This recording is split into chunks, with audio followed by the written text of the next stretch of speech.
Okay, so we're going to try something different today.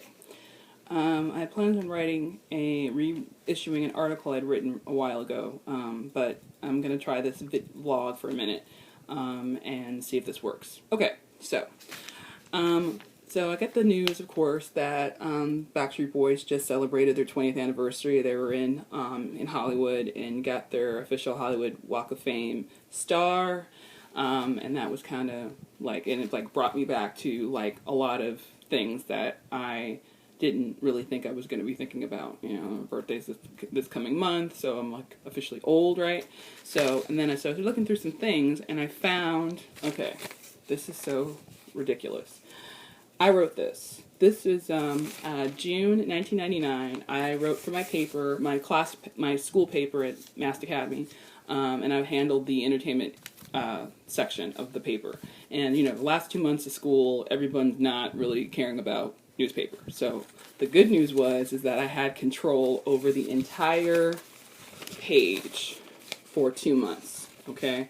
So I think the contributions that I made for this page was da-da-da, of course, this, the Backstreet Boys, and then summer movies.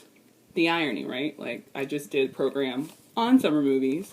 Actually pretty cool, and this is just a time warp to know where we're at. So basically, I reviewed, this is like Rolling Stone level, Vibe magazine level, album review, I think. I'll just read this first paragraph so you can just get a sense of where I was as a 17-year-old senior. Every era is notorious for having its own generation of cute boy bands. In the 1970s, there were the Jackson 5 and the Osmonds. The 80s and early 90s had New Edition and the infamous New Kids on the Block. And even now, as it slowly approaches the end of a century, groups like Hanson, NSYNC, 5, 98 Degrees, C-Note, and even the Backstreet Boys continue the tradition of teen sensation that can be hard to swallow for the majority of the adult population.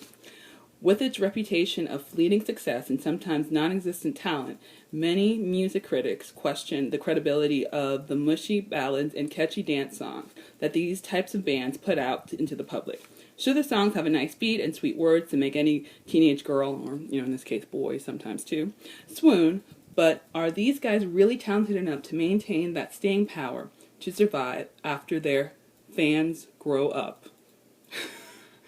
Luckily, out of the wave of faceless bubblegum pop cuties, there are a few bands that want to accomplish this task. One of these bands is the Backstreet Boys.